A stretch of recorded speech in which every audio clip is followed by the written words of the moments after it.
Welcome back to the Kingsway Podcast. Or as we should call it, the Technical Issues Podcast. Yes. Technical difficulties. This is not our second try. Oh. Or maybe. Yeah, it's our second try. I was just saying over the past 4 minutes that we were recording and then lost. Whoops.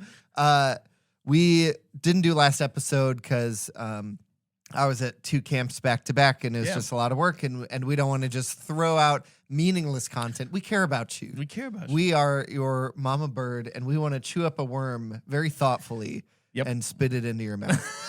Gosh, this is starting so well. So sorry. Also, should we restart? Nope. Third this try. is it. We're in it now. What Ryan is trying to say. I think I successfully said it. You just didn't like it. No, I think it's hysterical. And your mom's definitely going to comment. Yeah. But I think what we were trying to say is that there's over 100 other videos that I know most of you have diligently watched every single one. Yeah. But if you hadn't, there was probably something you could have gotten curious about and gone and checked out. That's good advice for the past, which is useless, but also good advice for the future. Yep. Because it's the summer. We're pastors. We're on vacation sometimes. Yep. Or we may just not have anything sometimes. Hey, listen, sometimes summer you got to jump on the opportunities. So sometimes there's things going on. There's camps. You're leaving for your third camp. Yep. Tomorrow. So, 3 weeks in a row. Yep. So if we have breaks in our podcast or whatever, don't freak out. We have over 100 other episodes other than this one that you could listen to. Or a new one or whatever. And honestly, the more you listen and go back, I think the more fun the podcast becomes because a lot of the conversations and the things that we talk about, they either build or they interact or they intertwine. It's kind of like how you have to watch all 5,000 Marvel movies. That was the exact right number.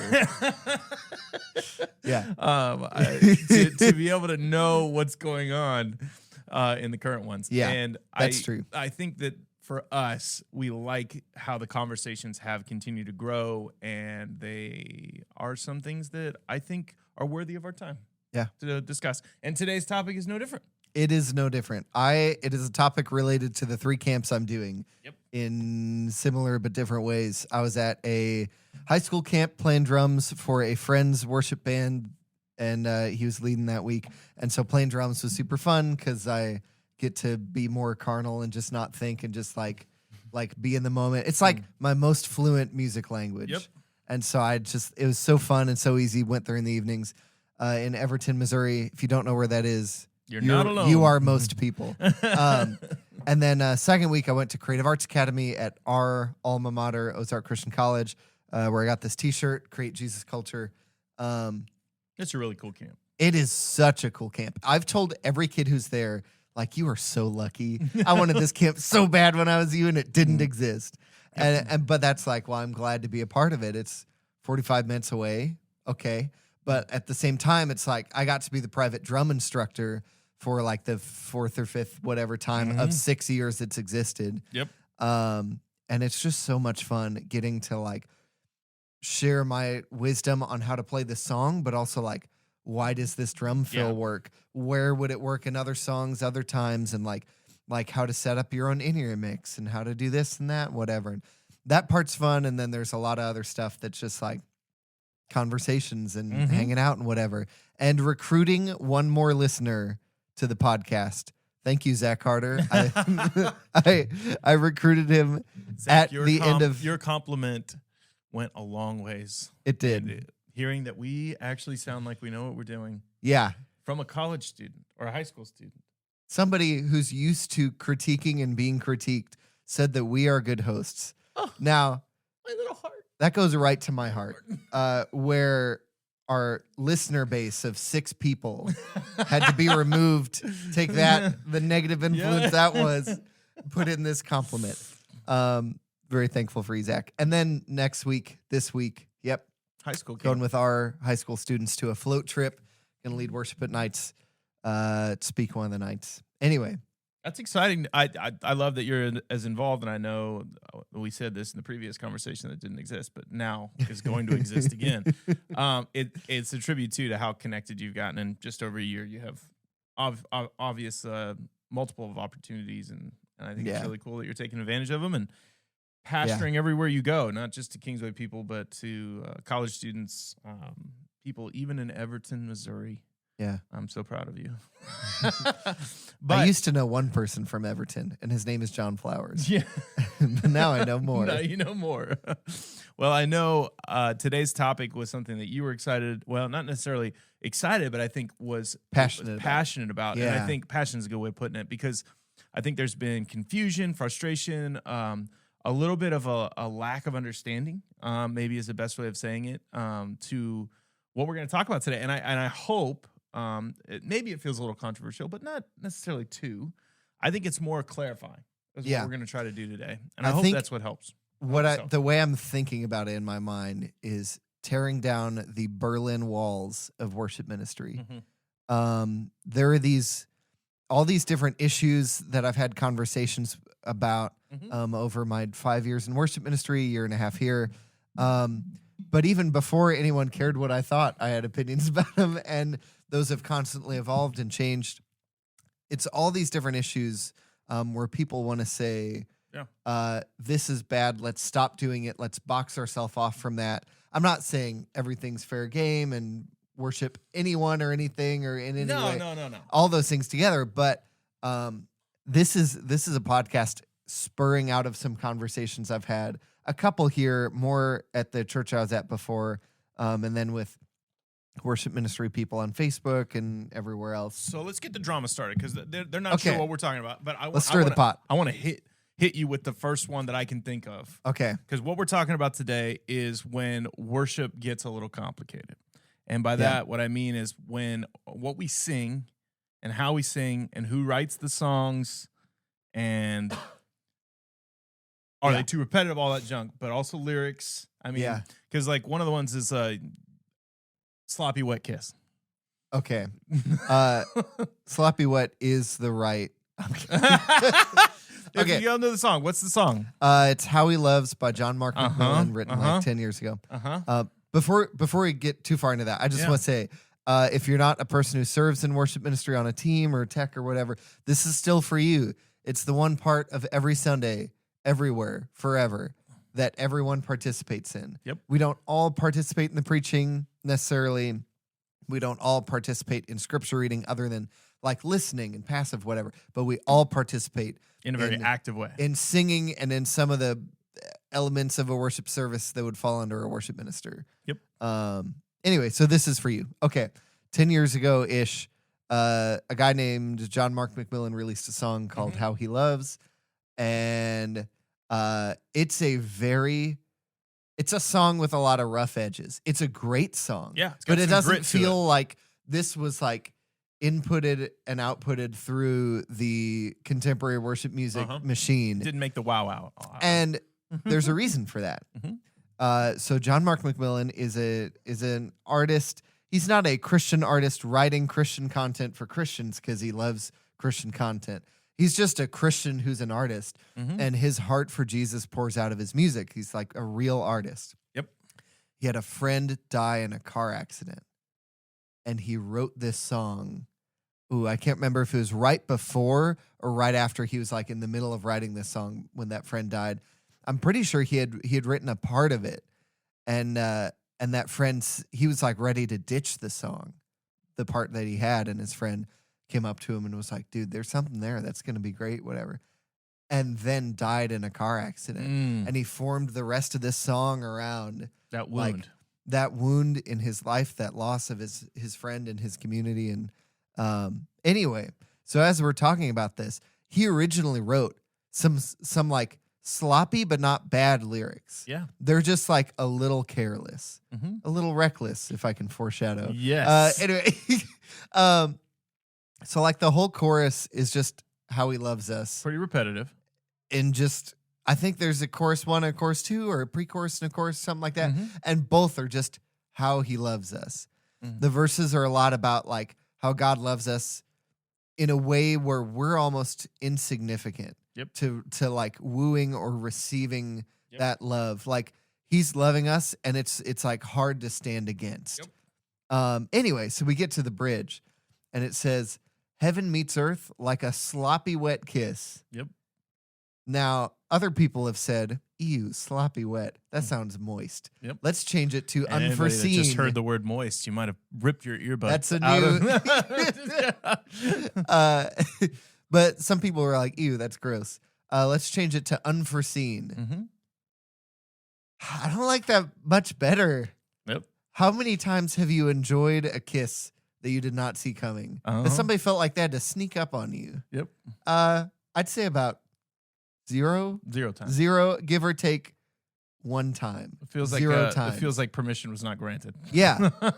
Yeah. Anyway, I feel like unforeseen's worse. So I'm definitely in the sloppy wet category. So David Crowder covered the song. He covered the song. And he was the one that most of the people heard and thought he wrote the song. Yeah. Because it they're became all so popular. Yes. Now, John Mark McMillan has his beard shaped to his face. Mm-hmm. It's not that long, but David Crowder has a beard down to his belt buckle. Yes. It looks like and so for him, I feel Dynasty. like I get how sloppy wet. Mm-hmm. Yeah. I get how he wouldn't want that just hanging around in his beard. And I think part of what made the lyrics so difficult is it has kind of a more sensual or sexual connotation. Yeah. Like it's more exotic, if that makes sense. Or silly. Or silly. Yeah. Like caricaturized. So but I remember the lyric changed when the song was originally played. And then I never knew what the discussion was. I never knew, you know what I mean? But then all of a sudden it was unforeseen. And I remember thinking they changed a lyric to a song. That's kind of weird. You know what I mean? Yeah. And I remember thinking I like sloppy wet kiss. I'm that type of person that the over description of it, the little bit of rawness in it, it always makes me look at the words and pay attention to the words a little bit more. Yeah. And I like that. I always love that. Also, I feel like sloppy wet is uncomfortable. Mm-hmm. But it communicates the right intention, Yep. the right motive. Unforeseen is like, it's like I get the roots of it. I get it, but just don't worry about it. Yep. Just get over it. So, just plug your ears for that one word and then move on. So if you're now you're halfway into the conversation or a quarter of the way in the conversation, you understand what we're going to talk about today, and part of this is the tension that we have at times in stylistic changes to what we sing. Yeah. How or what instruments are used, the volume, the amount of participation or the posture that how easy or hard it is to sing, how repetitive it is. Yes, and then how many or how long. Yeah. Worship, I would call them preferences very immensely, but the practice of worship has been pretty typical, I would say, in the American church for a long time. And so it's kind of a curious thing that I think the drums was kind of the last thing that was like a major change. Through studio magic, Trevor has a sandwich. Ignore that. Anyway, so he's bringing up some good points. There have been some worship difficulties. I mean, honestly, throughout the whole history of the church, people have struggled over this and struggled what is the right way and the best way and whatever. Hymnals, I mean, all this stuff, right?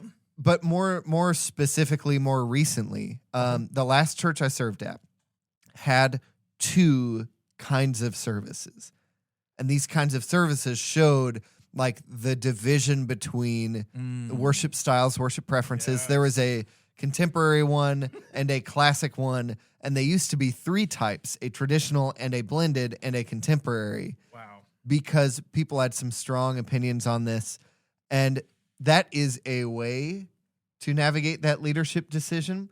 I don't know that that's my favorite way, but also I wasn't there the whole time. I wasn't there when any of those were created. So I really have no input on like, did they do a good job? But here's what I'll say. Okay. We had a hard time right after I showed up. They had merged the traditional and the blended into the classic because the classic is a great name to say this isn't your service and it isn't their service. It's a little of both. Just learn to share, make up, go to bed. We'll wake up tomorrow. Anyway, no. It's the cheeseburger and fries of worship service. Anyway, and some of them didn't have drums and some of them did. Well, let me clarify. The traditional service never had drums. The blended service always had drums. The traditional service always had hymnals. The blended service rarely, if ever, had hymnals. Okay. And they were all trying to hold on to this moment in worship ministry history. I'm going to try to explain this as well as I can with no notes, no notes from my classes in college, whatever. Okay. Just on like a psychological, spiritual level, everyone has that moment in worship ministry that you just want to recreate because you think God is there more than anywhere else. And it's not a new thing. No. It's not a thing that started with our grandparents' generation and came to us. Nope. It's a thing that like God's chosen people have done the whole time. They made it out of Egypt. Yep. They built an altar when they crossed the other side. They wanted to remember that moment. Yep. They can't, for the rest of their lives, be continually crossing the river out of Egypt. But they can set up an altar and remember that moment. And what we've done is a lot of our worship ministry is song-based. And so we set up these altars in our hearts and our minds that are good. They draw us to the good God who we met in that moment while we're singing that. Mm. And for me, I know my moment was junior high camp, 7th grade. Mm-hmm. My worship pastor who grew up in punk bands. So he's playing his acoustic guitar, full arms extended, punk style, whatever, as low as possible. And we have our like punk drummer who's like about to graduate. He's going to be in a metal band. He's going to go to Missouri State to do like this movie is a really production. Good image right now. It's such a weird, wacky band of people that are honestly like pretty good. And it's coming to the end of the night on like a Tuesday or a Wednesday of that week, not all the way at the end of the week, but kind of the middle of it. And they start leading Jesus Paid It All, not the hymn, but it is the hymn with more on it. Yeah. The Passion, the classic praise version. the one who paid my debt, Mm-hmm. and yeah. whatever. Anyway, that one. Raise this life up from the dead. That one. Mm-hmm. Don't copyright us. Whatever. Sony, CMD, whatever.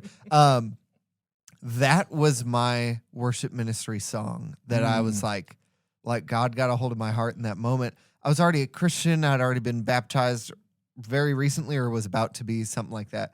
Yeah. How old are you in 7th grade? You're older than 11, right? Yeah. 13. I was 11. So anyway, it was a couple years after I got baptized, but that was the moment where it felt real, where it felt urgent, where it felt like God was actually there. And like, that's the moment that got me into worship ministry. I've led Jesus Paid It All, I think 3 times in 5 years. Honestly, because it's kind of sacred ground. Mm. It's for me, it's like, I don't want to do this bad. I don't want to do this different than how it happened for me. Because when it happened for me, it was really important. Yep. And I don't want to do it less important. And there's all this weight behind it. And so like, as worship ministry has evolved, I've wanted to hold on to that song, but I've also wanted to hold on to that style. Yeah. Even the difference between when was that exact version was written, like 2005, 2008, something like that. It's probably coming somewhere up on around like there. 20 years old, honestly. Oh, shut up. It's written somewhere back there. Anyway, don't worry about it. Don't look it up. And worship ministry, worship music has evolved in the 20 years since then to where like so many more lead lines for songs or piano. You're doing an octave on your right hand and doing that lead line, whatever, instead of electric guitar. There's so much more reverb and stuff and whatever. Mm-hmm. And there's a little bit of me that's sad that wants everybody to be able to go to that camp that I was at and hear that worship band that led me in worship and meet God the way I met God. Uh-huh. And that's fine for me to want that, but it's not fine for me to force that, because that is not the formula to make God meet somebody. Dude, and I love that you're like pulling the curtain back a little bit, because I think when we pull the curtain back, and maybe in the comments or you shoot us an email, what was your moment? Like what's the moment you think about what like worship? Because you may not know this, or I think I've shared a little bit about this, but my wife and I met doing children's ministry worship. Yeah. We were doing like the Zoom bop. Like I had the Britney Spears mic and we were just singing along with songs. Like lyrics back there, but no band, just press the button. That's my nightmare. And then go. And we did that for like 3 years. And we had such a tight team of people. We were almost all in high school or right out of high school, that at our wedding, we all sang Big, Big House with the motions. Great. All of us in front of everybody, because that was how closely tied together it was. Yeah. And still friends with almost all those people all these years later. And so when I think about worship, I don't necessarily think about a certain instrument or a certain song or I think about how much worship at a time was everything in my life. It was who I served with, my friends, who I ended up marrying. Like, it had a very intense thing. Now, what's my favorite style? EDM. When I'm working out, yeah. But personally, it's that gritty, raw, real storytelling / invitation. I mean, and lots of songs over the 30 plus years that I've been a Christian have filled that void from time to time. One of our values here at Kingsway is every method has a shelf life, but the message never changes. And so methods have a shelf life. The message doesn't change. So how we get the message out or how we worship, it's always going to change. But the message of what we're trying to do, praise, worship, glorify, learn, edify God, that never changes. It just sounds a little different, looks a little different, might even feel a little different. Yeah. And it's all that stuff's important as we come into some of the biggest but most serious, reasonable complaints and walls that I've heard people be not necessarily build in worship, but be afraid of to where they want to build it in worship unless I say something and can get there in time or whatever. For the younger generation, 40s and under, that's not necessarily younger all the time, but for like 40s 90s, and younger. Like 90s and up.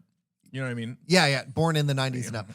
The biggest thing I hear, maybe like mid 80s and up. Yeah. Anyway, the biggest thing I hear is they want to be careful. They want to make sure it's right.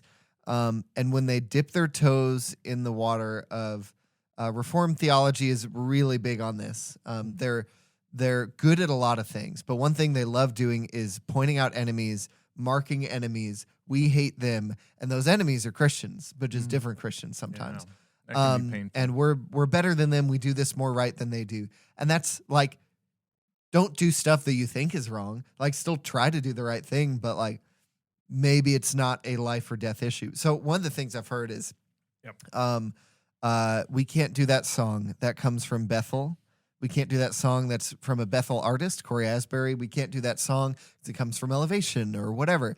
And the way this argument goes every time it's made is, we can't do this song because their church, one, we don't want to associate with their church. They do a bunch of weird stuff that we don't think is good, which might be true.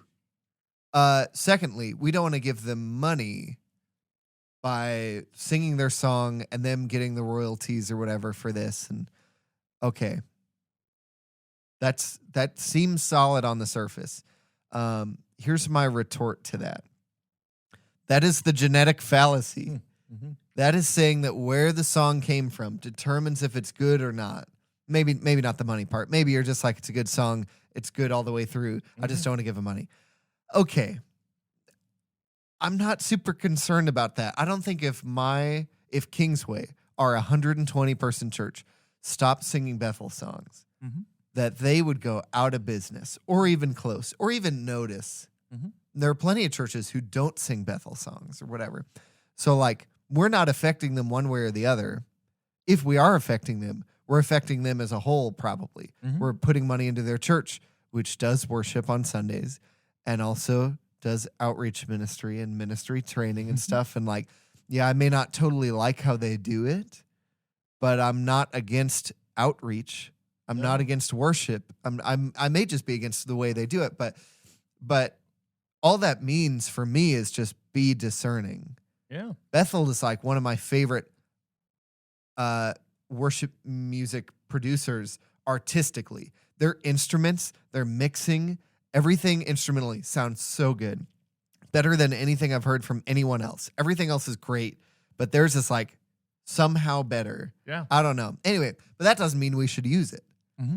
The thing I'm worried about is saying we can't sing Bethel songs. That's it. We don't want to give them money, whatever. Okay, so what does that mean we can't sing?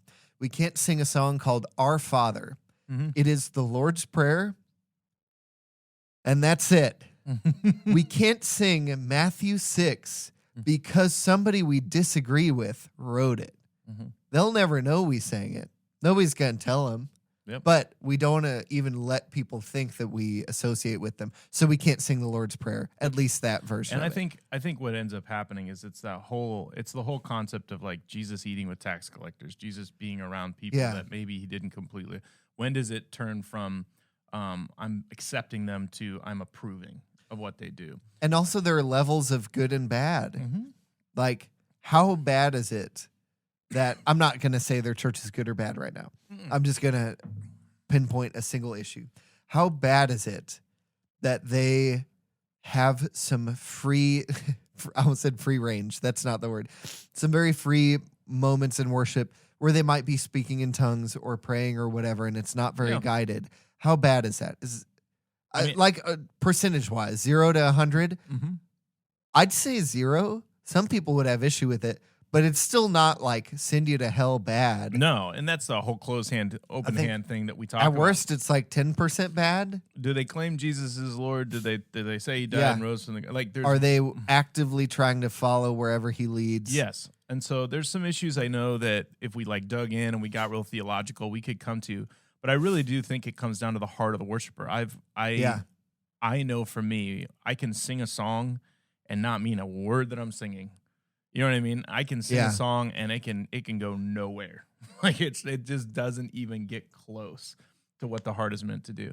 And I can sing a song that I don't even like, but it's where God meets me. Yeah. And I listen to the words, I hear what they mean, and then I say them intentionally. And it goes deep. I think whenever I think about these arguments and frustrations, I do think it comes down to people trying to be right rather than making a difference. That's the other. Well, that's the same side, but both sides kind of try to do this. Yeah. That's them trying to be right, no matter how it affects you or the church in the moment. I'm not super worried about that. I actually trust that God's going to sort that out later. He's going to judge the living and the dead and sort all that stuff out. But if I can use a song from an artist I don't agree with theologically or don't agree with orthopraxically, like how they do church, and how right it is the way they do it. But if it's biblical, okay, I'm in. Dude, sign me up. Think about this for a second. I was talking to somebody yesterday about this. How many conversations did Jesus overhear that people were saying absolutely ignorant and terrible things? Yeah, that he didn't correct. He literally lived in Israel. People who claim to know the one true God, they're probably talking most of their day about that. And he's like, yeah, I hung out with him for eternity before I showed up here. So that's wrong. That's wrong.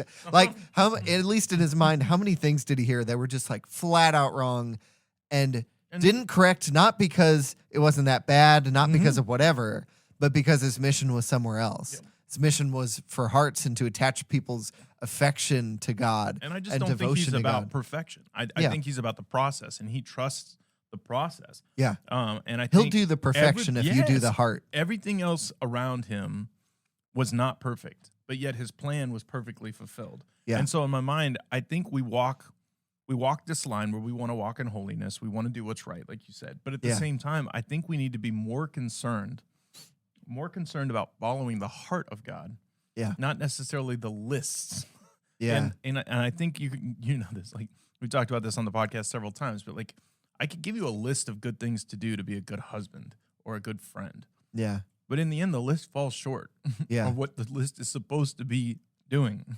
So, it's like... That's a good point. This is something I heard N.T. Wright talking about recently, and I hope I get the words right, but I'm at least hopefully going to get the idea roughly right.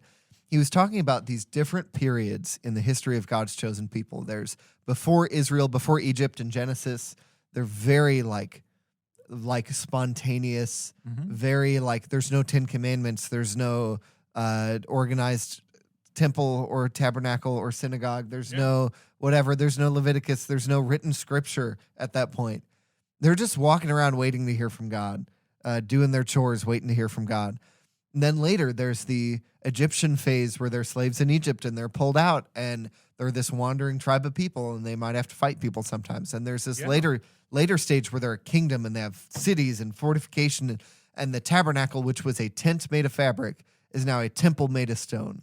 And there's this later periods as they get in and out of exile and later. Yep. And he talks about how in each of those situations, there's a large amount of theological improvisation. We know who God is, but we're in a new place with new situations. So we got to start making some stuff up, how we do what we do. But it's still based in our relationship with the one true living God. And so like he's never changing, but our situation has changed. Therefore, like what we need, what we do has changed. And so there's a level of this where we're always trying to change and adapt like our value, what the method is to make the everlasting message shine through. That's something you'll notice when you read the Bible. You'll think you've got it figured out. And every time you read through, you'll realize you're wrong in about 100 things. You'll change all of them, maybe. Yep. And then you'll read through again and be like, whoa, I was right the first time, or I wasn't right either time. Change it again. And it's hard theologically to get your mind around that a little bit. And the best way I've ever heard that explained, and it was really helpful for me, was like if you're explaining to a small child where babies come from. So if you're talking to a 5-year-old girl, you'll say things like, it comes from mommy's tummy. And, daddy and mommy love each other, and then it comes. And then you talk to them when they're like 12, and things are starting to happen. And then it's like, oh, women have the ability to make a baby.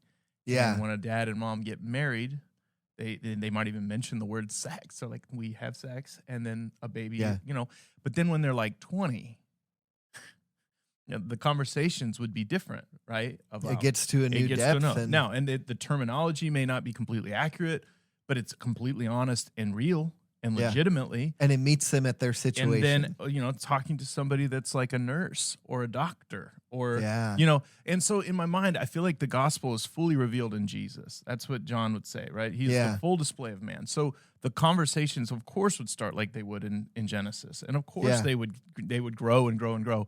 And now the full reveal is here. And so the idea of not being perfection, it's like that journey with Jesus is still happening. It starts out very rudimentary, and then it grows. Yeah.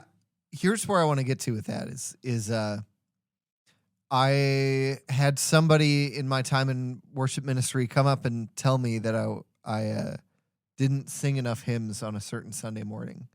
Yeah. Honestly, pretty early on in my worship ministry career. And I said, yes, I did. And they said, no, you only did 2 out of 5. And I said, I thought I did 5 out of 5. What they defined a hymn as is a song that was in my hymnal growing up. I did a song from the 400s. I did a song from the past 20 years, but is a hymn genre-wise, like big, heavy verses that all repeat the same elongated melody through 4 or more lines, but are usually dense and like dense lyrically, dense theologically, whatever, and maybe have a short refrain. So King of Kings is a hymn. What a Beautiful Name is a hymn. Living Hope is a hymn. Oh, Praise the Name is a hymn. O Come, Emmanuel, also a hymn. But that one's from like the 400s. Yeah.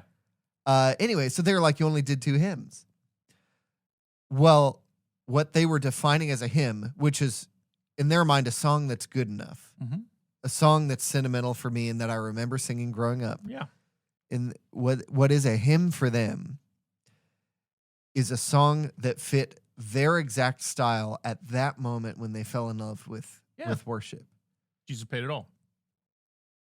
Even though the word that they're using means like this genre that has gone on for blah, blah, blah, blah, blah. And I think that's why this fight, it's defining terms. It's helping people recognize that, and myself included, that like we were talking about this before, like there's going to come a time, maybe it's in 30 years, but maybe it's in 10. I don't know, when the worship style shifts a little bit and we may not be as comfortable with it. It may not be as close to the eclectic or the natural feeling of closeness that comes. The Maverick City has a great song I was talking to you about. It's called The Old Church Basement.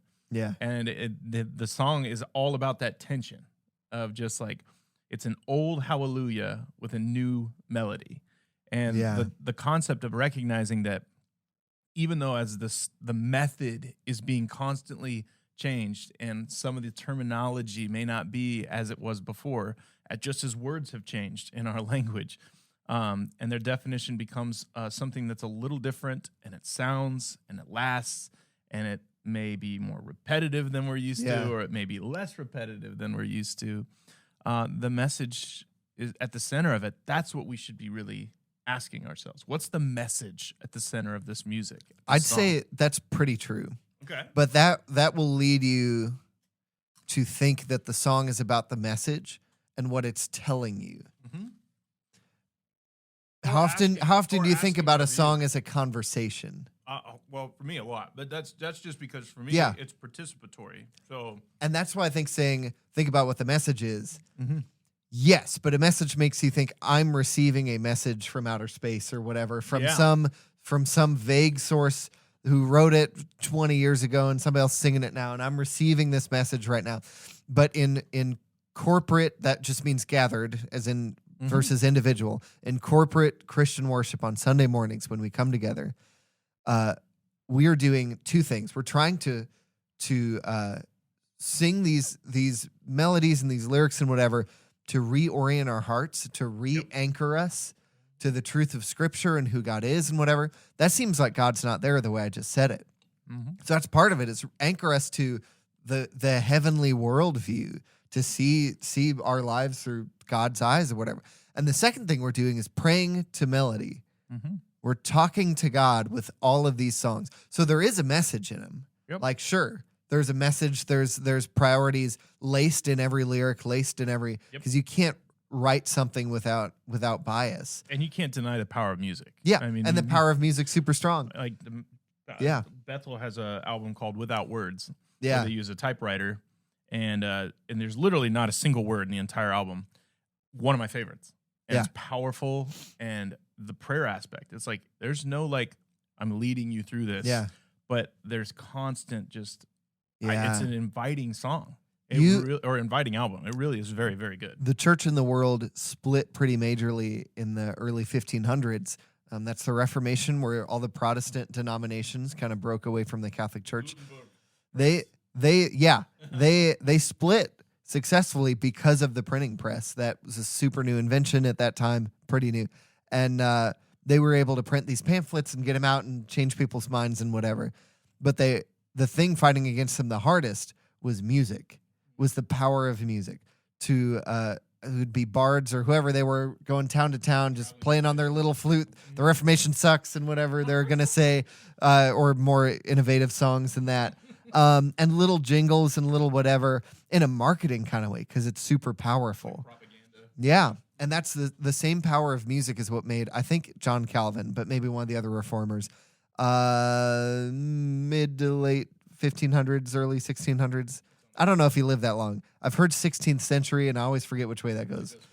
Okay, anyway, I think mid to late 1500s, he was really careful about how I'm pretty sure it's him, hopefully not another reformer, how they used music in services, and if it was just a cappella or if it had instruments or whatever, because he didn't want people to be won over by the power of music. He wanted people to be won over by the power of the message in the music, the power of the truth in Scripture and whatever. And he's just careful about that because he knows how strong it is. And I think you're wise to be careful about it. At the same time, God did not make us as data computers. We are made in God's image, and like God, we have a cognitive ability to figure out problems and logic and rationalize and whatever.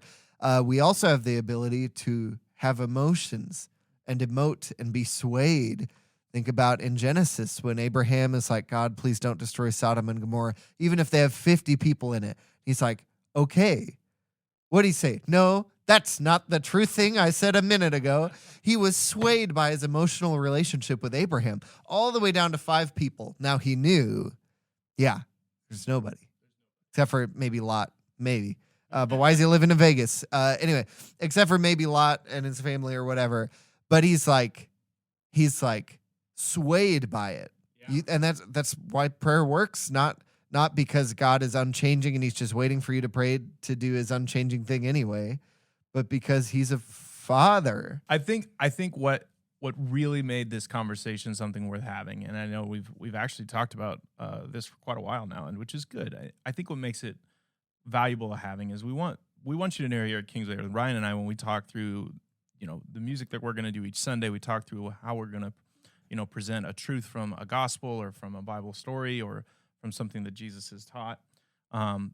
The lyrics of the songs to how and where we place them and everything is trying to create an environment that is engaging, not just to just keep you awake, but like to engage your heart, to engage you in a process of, what do you call it? Sanctification. You want to call it to growth. Engage the whole of who you are, not just your brain, but not your brain. Yes. And the whole hope is that you do have stimulus for everything. And along with that, we want to make sure it's clear. And if you're listening to this point, this is your reward. But if you have those nostalgic and connector moments from songs and music, and there's specific songs or specific style that you absolutely love, don't be hesitant to talk about that. Yeah. We want to share them. It might not be as present as it once was, and obviously you can never fully go back to what made that moment special. But Israel circled back around to old altars. They talked about old things a lot. Do that as a church every year with our God is Faithful Sunday, where we, kind of metaphorically, but whatever, build an altar to how God was present and faithful in the past year. And we still have the cards from all the others. And so that makes it not just about 1 year of faithfulness, but multiple years. And here's the other thing. I think you need, just like me and you, we need to believe that there's more of those moments that are coming, and that we need to desire those at times, that God would choose to meet us again in cool ways and in places. And that's part of, we push the envelope sometimes to try to do that, to try to figure that out. Yeah. My encouragement is have those moments. Think about those moments. Love and cherish those moments. And then when you come to tell us about it, come with your bleeding heart in your hands rather than your full knight's armor and your broadsword ready to kill somebody who badmouths that moment or whatever. I'm not saying we're going to do that, but this was really important to me, and this is a moment where God met me.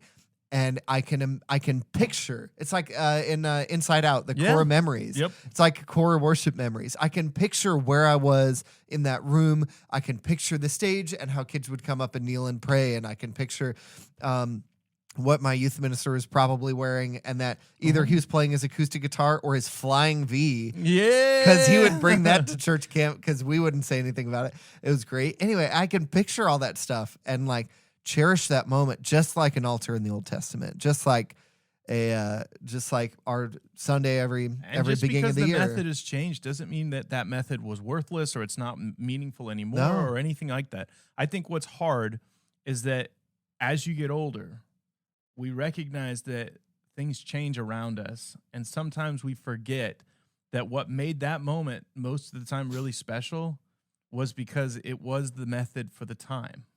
Yeah. It was the method at the time that was being used to bring about the message in a powerful way. Those methods are still being formulated for tomorrow and are used in a different way today than they were before. And that's intentional. That's something in growth. And we can't be afraid of that, or we can't be angry at that.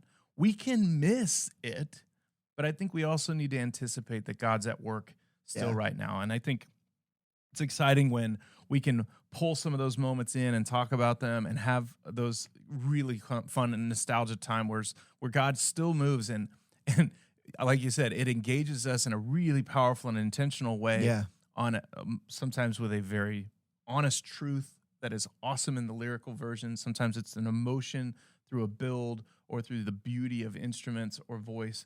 But the whole goal of what we're trying to talk about is trying to get to the heart of recognizing that this plays a beautiful piece of the puzzle role to create a moment of engaging with God, conversationally, hearing from him, and also just being open, surrendering in community. Yeah. And having that communal aspect be a part of it, where we're all together singing in one voice and praying to one God. And it just feels right. There's no other way to explain it. And it's good when it's good. I feel like I have so much more I want to talk about, but this episode's already pretty long. Yeah. We could make this another 1 or 2, or I have a whole master's degree in this. I think we'll episode. just make it number 2, and we'll talk about some of our favorite worship songs, and we'll talk about some of the famous formats that you've enjoyed over the years, and some that you're looking forward to trying potentially soon. All bongos. That's what's coming down the pipeline. I thought it was going to be triangles. You're just going to have 40 triangles on stage. Yes. You're going to pass them out. I'll teach you how to do it. There's a technique. Yeah, but like I would in the future, I'd love to talk about like repetition and the Psalms, and should it just be emotional, or should it be super like just telling the story in a really deep, rich way, or should it whatever?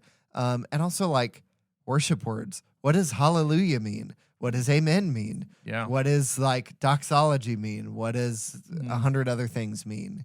I think this is a foreshadowing of part 2. Yeah. So I'm just saying that so you can hold me to it. So here's what I want in your comments or in your emails that I know we're gonna flood. Just be flooded. We will have ones of emails. But I want to know in a little bit of detail, or maybe just a small explanation of your nostalgic moment. What style, what song, where were you, how and what change came about, what still triggers that sometimes pulls you into it. Even if it's a funeral, I can only imagine for like 17 trillion people in the U.S. There aren't that many people, but me too. Yep. Super powerful. Or if there's some other tragedy or big moment, or is it your wedding, or is that whatever. I just think it'd be cool to see those. I think it'd be fun for Ryan and I to be able to see it too. Like, and I know that's an easy comment for a lot of people that are following Jesus and looking at this podcast. I think it'd be an easy thing for them to throw out there. So if you want to watch part 2 and you don't want to miss it whenever that comes out, you can click the subscribe button on YouTube, or hit the follow on the podcast stuff. Don't forget to leave us a review, or give us a comment every now and then on how you think the podcast is going, what you like, what you don't like. Maybe otherwise, we're just going to do it based off of whatever we want to do. We're just making a bunch of assumptions. That could make this podcast go down like the Titanic, so we need you. So we care about our viewers, right? All 3 of them. Love you, my mommy, his mommy, and Zach Harder. Hey, you guys have a great and glorious day of the Lord. We'll see you later. See ya.